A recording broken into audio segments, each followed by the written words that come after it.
everyone, and welcome to Stan the Wine Man TV. I'm your host, Stan Rattan, and this is the Blue Collar Wine Show, where I try to help you spend your hard-earned wine dollars wisely. I forgot to mention in the last couple episodes about the Seahawks losing their first game of the season, and what really irritates me is the faux fans that totally have given up on them already. It's like, are you kidding? Are you kidding me? They lost to the Rams. The Rams have a great team. Great defense, and they still scored 31 points. They should have won the game. They didn't. That's the way football goes. Long season ahead of us. Looking forward to football this year. Hope you are too. Got the Seahawks bucket, baby. Got my Jimmy Graham jersey. I wore it on one of my episodes. We're going to do Pinot Noir, and it's kind of funny. We're going to do a Pinot in a can, and then a Pinot from Oregon, and a Pinot from California. So kind of covering the gamut. Pinot Noir is still a hot ticket. Ever since the movie Sideways, it has really taken off. It kind of leveled out a little bit, but it's still a very strong category. Actually kind of happy about that. Pinot Noir for a long time was kind of one of those wines that not a lot of people were into. Now people are into them. Great food wine, by the way. Great with salmon. And now there's so many different types of Pinot Noir. Some wineries have been accused of putting Syrah in their Pinot Noir to give it a little bit more weight. I'm waiting for the first producer, and maybe I've missed it, the first producer to make a Pinot Noir Syrah and put it on the label. There's nothing wrong with that, really. Is there anything wrong with that? Not at all. Just put it out there, say it, do what you're supposed to do. Somebody's going to do it eventually. I don't know who. It's okay. We do Cab Merlot. We do all these blends. Everybody puts blends down. Do a Pinot Syrah blend since you do it anyway. I think I forgot to turn on my mic. Hold on just a minute. Yep. Nope. I got it. Got it. That's the problem with self-producing, shooting it all by yourself. I mentioned it before. I got a new shotgun mic. Hopefully it improves the sound just a little bit. Looking forward to that. So we're going to start out with the Pinot in a can. Runs at $8. Tin City, California, 2014. Aloe Wine Works. Pinot Noir, Central Coast, California. So it's in a can, boys. I popped the top about an hour and a half ago, just in case it needed to be aerated. Who knows? One thing we have to be careful is to be prejudicial. Just because of the package it comes in does not determine the quality of the wine. It's certainly cheaper to do it in a can that would be a bottle, no doubt about that. Pinot in a can, it has all kinds of funny things on the back. Aloe Wine Works. Aloe Wine Works is the perfect balance of inventive spirit and rural charm. And this can is pure craft wine, not because we want to seem hip or relevant, but because we want to. Made from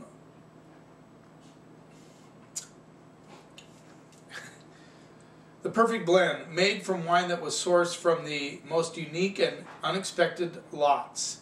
The grapes were hand harvested and carefully blended to create something that's truly Californian. Tastes like cherries and vanilla, mushroom, tree bark, white pepper, and cola. I think I had something funny on here. Enjoy by tonight, tomorrow, and this weekend. Cute label. That doesn't tell you anything about the wine. Marketing's everything, by the way. If you're going to put it in a can, you better make it funny or cute or whatever you need to do so people actually want to buy it. That's what marketing is all about. Let's see what we get on the nose. Very challenged on the nose right off the bat. I don't get a lot. A little bit of strawberries and cherries, maybe a touch of red flowers. Other than that, nothing. Let's see what we get on the palate.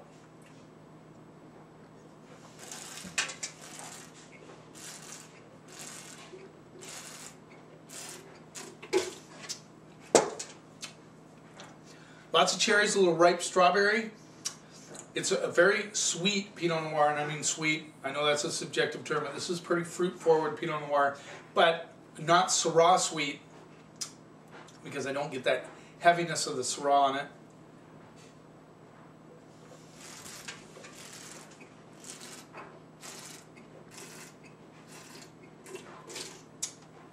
I get really ripe cherries, strawberries, white pepper, big time, on the backside. Get a little bit of that cola they were talking about. Very true. There is cola on it. Don't get so much the tree bark though.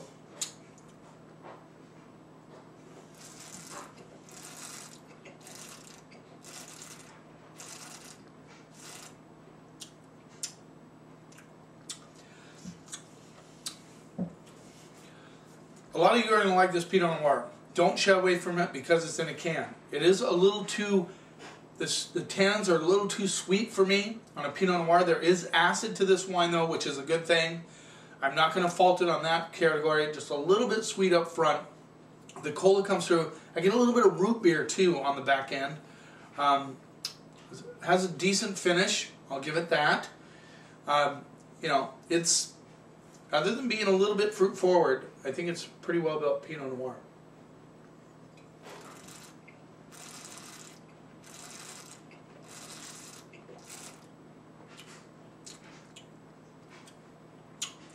Touch thin.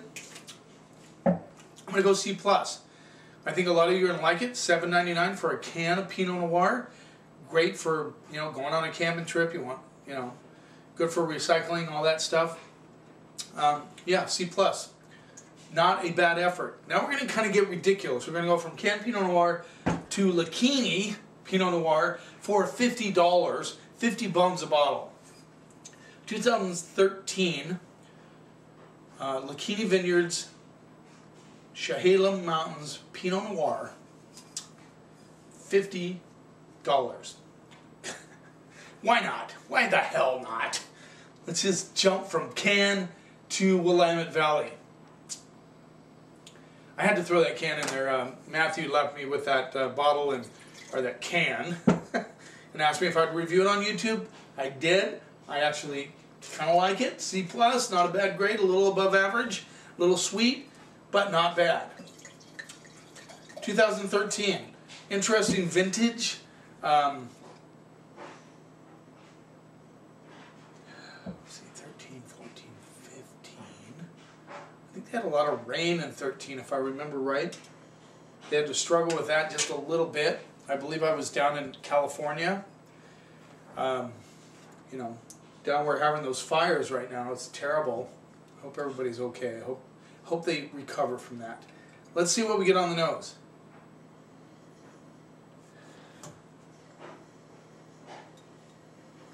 Also slightly challenged. Now these have been open for a while, but I did not decant them. Just want to let you know, just to be fair. Get a little bit of black tea, which I like, which is very typical of Willamette Valley Pinot Noir. Get a little bit of bark action. I'm getting a little bit of cherry and strawberry coming through. This is closed, which tells me, just knowing Lucchini wines, knowing Ron Lucchini and his winemaker, these guys, this is a baby, 2013. I'm sure it needs to open up a little bit. I do get more depth than the canned Pinot Noir on the nose. I mean, when I'm saying there's nothing there, I'm saying I know there's something there. I can tell when I'm smelling it, but it's just not coming out right now.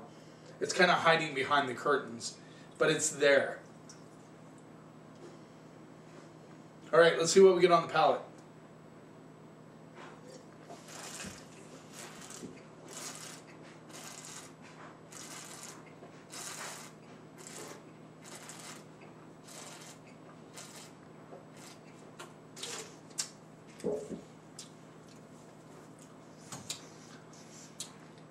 Impressive. I get this like wet stone thing going on right from front to back. I feel like I licked a wet rock right out of the river. Yeah, it's not dirty or anything. It's just, it's been in the river. You know how you those rocks and you lick it? Now I've done that before as a kid. I remember that. I love rivers, by the way. Love them. I love to hang out at them. Love to, you know, when I was a kid, anytime I could find a running creek, I'd catch frogs, whatever. You know, I love that. I'd love to have that cabin on a river. I would. I really would. But it's like wet rock with black tea, cherries, raspberries. It's all coming through. A little bit of Asian spice, which I like a lot.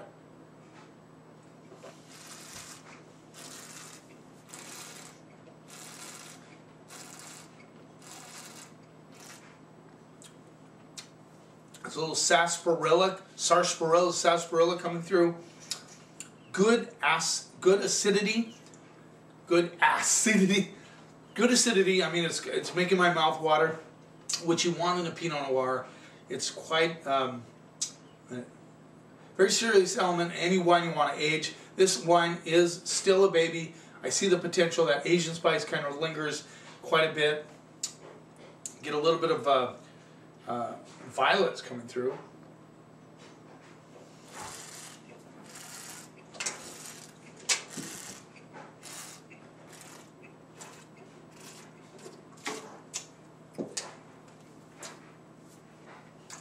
Normally when you hit the $50 price point, I get super critical.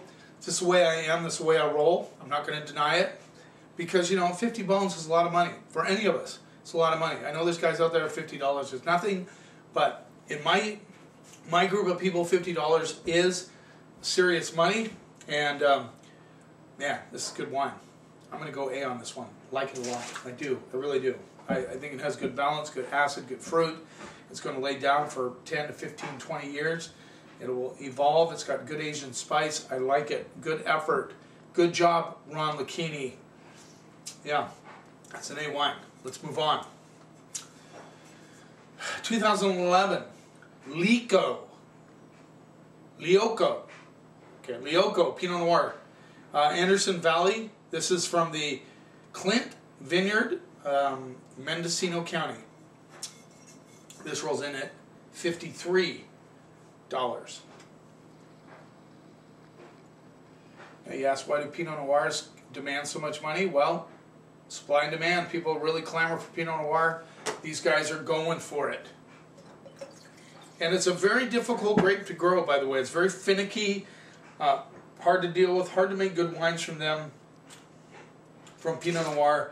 And I think that's why some winemakers are tempted to throw Syrah in there. Kind of hides some of the blemishes of Pinot Noir that it can have.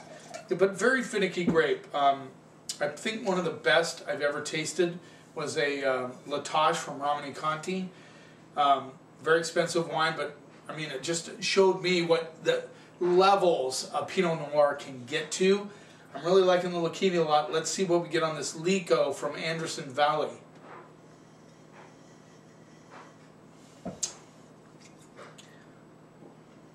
Lioco, excuse me. I don't want to say Lioco. A little bit of stink action, which I like.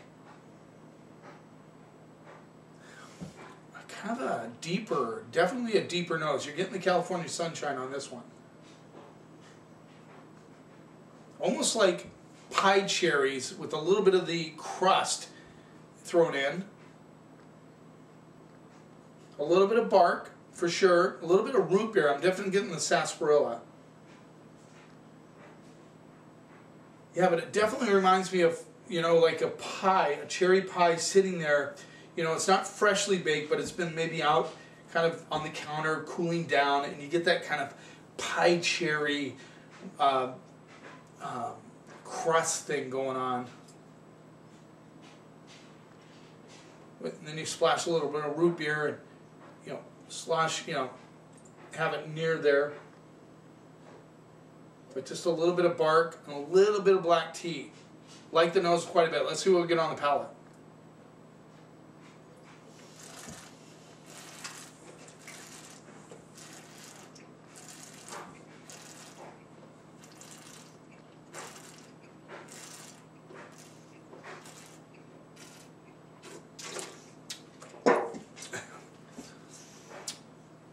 Definitely bigger than the Lucchini, but good balance. I mean, I get that pie cherry thing going on, and root beer, big time.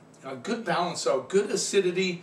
I get a little bit of spice, not as much Asian spice as the Lucchini, but it's definitely got a spiciness. Like I'm getting a little bit of a white pepper. There's definitely a red flower component coming through on the backside, big time.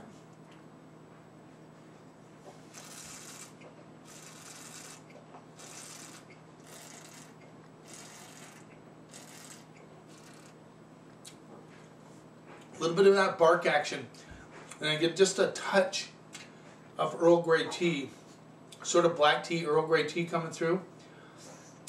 It's got a good grip on the backside from the acidity. This is a good Pinot Noir also. I'm going to call it like it is. This is also an A grade. I like them both. I think they're both good. I know they're 50, 53 bucks. It's a lot of money. But if you're into Pinot Noir and you want to try a Cali Lioco, it's a good choice. 53 bones, nothing to sneeze at, but it's definitely good. It also will age 10 to 15 years, easily.